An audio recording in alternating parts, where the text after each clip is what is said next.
A paz do Senhor Jesus Cristo, meus queridos e amados irmãos e irmãs, que estão acompanhando o nosso estudo bíblico, curso teológico básico, Teu Aprenda. Nós estamos na 10ª aula e estamos falando sobre eclesiologia, a história da igreja. E hoje nós vamos falar aqui sobre a criação das igrejas evangélicas, das igrejas protestantes. Como nós já vimos na aula número 9, a 9ª aula, houve uma movimentação religiosa fruto do que estava acontecendo na Europa, principalmente, né? Naquele tempo entre os anos 1400, 1500, séculos 15, 16, e começaram a surgir ideias diferenciadas. Houve um fato muito interessante que foi o surgimento da imprensa, ou da prensa, né?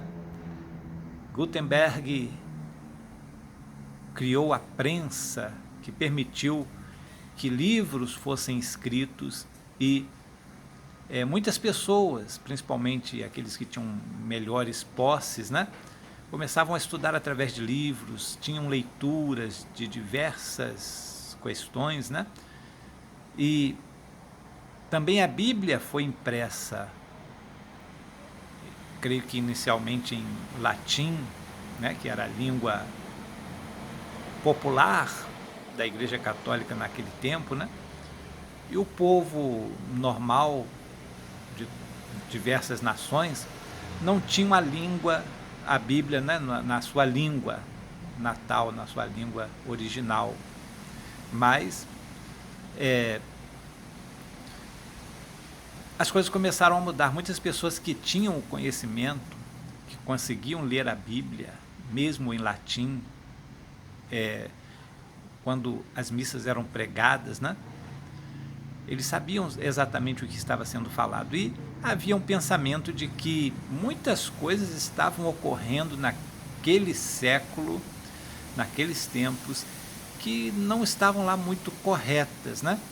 A leitura de muitos livros, de muitos pensamentos, de muitos pensadores, estava fazendo com que a mentalidade das pessoas começassem a mudar e que eles procurassem novas formas, inclusive de religião. E a religião foi profundamente modificada a partir, principalmente a religião católica, né, foi profundamente modificada e surgiram então as igrejas protestantes. A igreja luterana, né, de Lutero, que teve origem no nome de Lutero, mas na verdade não era a igreja dele, né? Mas ele teve que dar início a esse movimento luterano, a esse movimento protestante, devido a ele ter passado por várias experiências pessoais e, através da leitura da Bíblia, ele se conscientizou de que muitas coisas na Igreja Católica estavam erradas e ele criou, com seus estudos e com todas as conclusões a que ele havia chegado, baseados em textos bíblicos, ele chegou a várias conclusões e afixou 95 teses na igreja onde ele pregava. Naquela igreja ali na Alemanha, ele afixou na porta daquela igreja as 95 teses e aquilo começou a chamar a atenção das pessoas e então aquilo começou a se espalhar. Muitos começaram a divulgar aquelas ideias de Lutero, né, pelos outros países, inclusive, e aquilo começou a se proliferar, aquelas ideias começaram a se proliferar, dando então início ao movimento luterano. E Lutero foi também protegido, né, tanto por Deus, eu creio que muitas pessoas foram usadas por Deus para protegê-lo, né? Como também por alguns príncipes lá da Alemanha na época, né?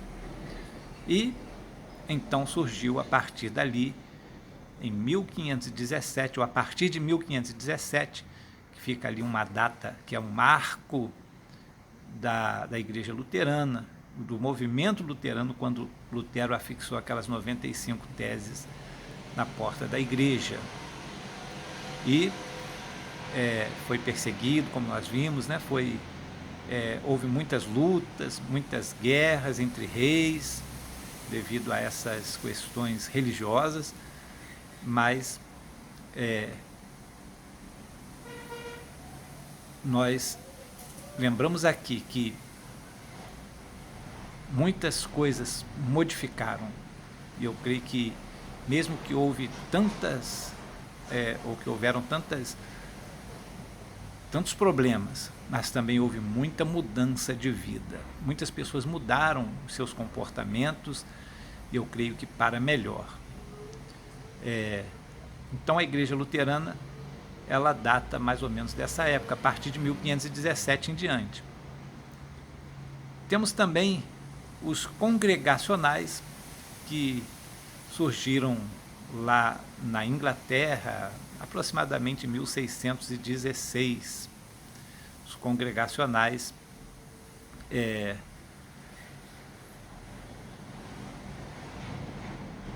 foram uma igreja que foi também surgida, né? Também desse movimento protestante, e também surgiu lá na Inglaterra, talvez até numa forma de modificar o que já estava também na Inglaterra, né, através da igreja anglicana sendo apregoado, talvez uma forma de modificar um pouco o sistema anglicano, que era quase que idêntico ao católico. Eles só não aceitavam a soberania papal, né? E a história dos anglicanos também é uma história assim muito interessante, até meia vexatória, porque vergonhosa, né? Porque o rei da Inglaterra queria anular o seu casamento, e o Papa não concordou. O Papa não iria anular o casamento dele. E ele então se oficializou como líder da Igreja da Inglaterra. Por isso é chamado de Igreja Anglicana, Igreja da Inglaterra, em 1534. E daí a igreja então ficou separada, ficou sendo uma igreja estatal da Inglaterra. E então passaram ou foram considerados também como protestantes, porque entraram também dentro da reforma protestante. Muito embora não foi por algo, digamos assim, doutrinário, mas devido a essa situação, o rei acabou se casando novamente com outra mulher, né? E assim dando liberdade aos padres, no caso, aos líderes da igreja da Inglaterra, para agirem, né, dentro do país, dentro do seu país, e formalizarem talvez novas doutrinas, principalmente nesse âmbito da questão familiar. Também as igrejas batistas, né, que já existiam em movimentos anteriores, né, porém, o que oficialmente hoje se conhece como Igreja Batista data aproximadamente de 1612, quando Thomas Elwes sai da Holanda com o objetivo de se refugiar da perseguição do rei James I da Inglaterra, e organiza junto aos que estavam com ele uma igreja em Spitalfields, nos arredores de Londres. A igreja metodista wesleyana já surgiu bem depois, né?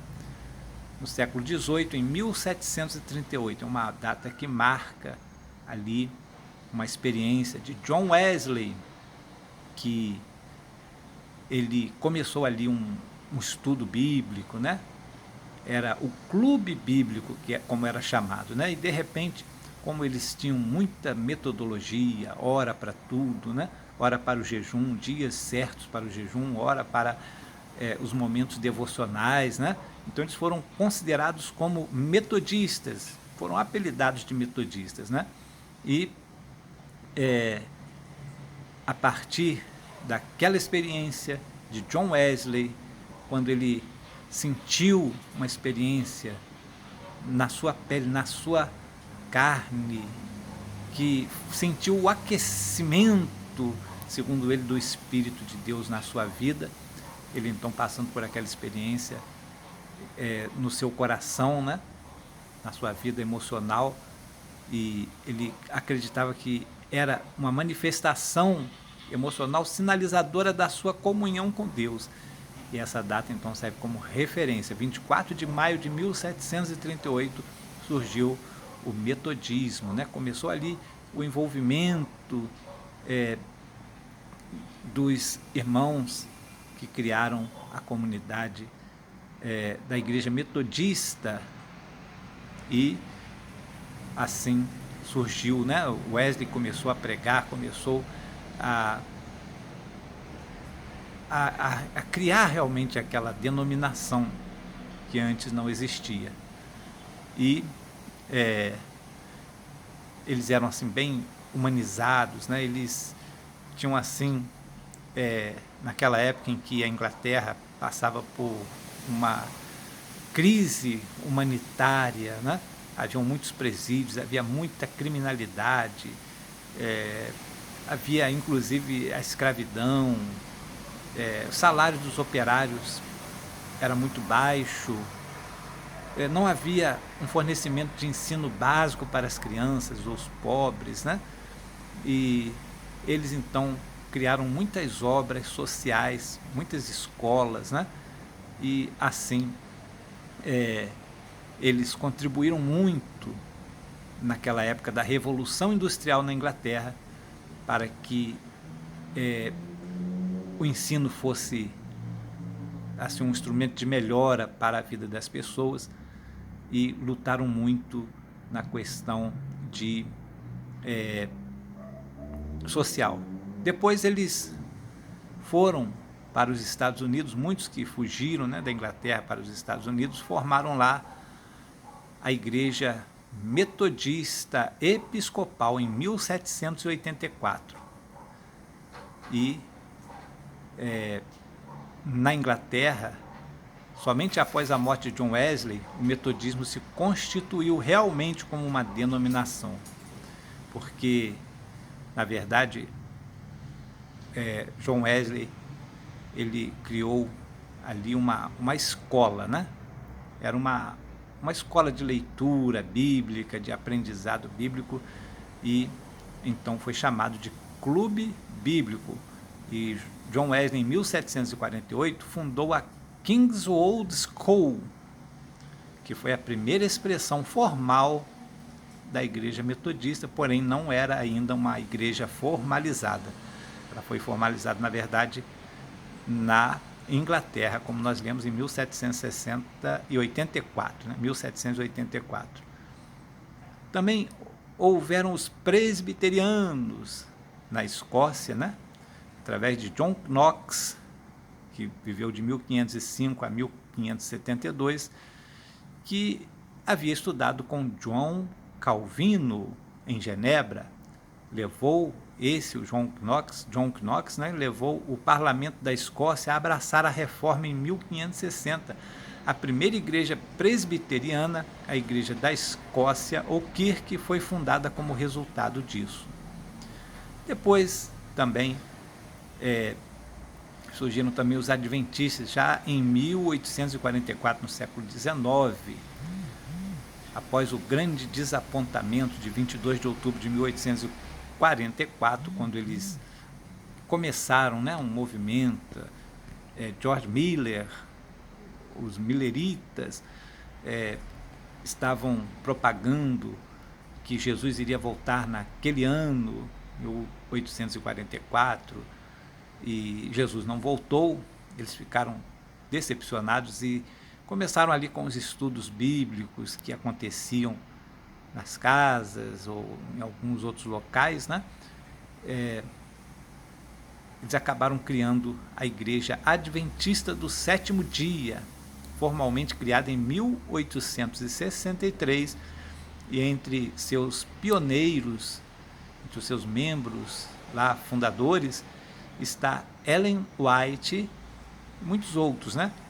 Cujos escritos são tidos hoje pelos adventistas como inspirados por Deus.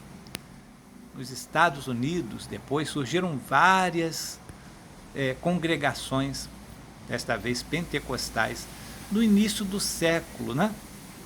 Muitas igrejas pentecostais surgiram no início do século XX, mas em 1906 houve um grande avivamento na chamada Rua Azusa, né? Uma igreja que havia lá, e aquela igreja então foi avivada com dons espirituais, as pessoas começaram a falar em outras línguas e esse tipo de situação, como nós conhecemos até hoje em muitas igrejas, né?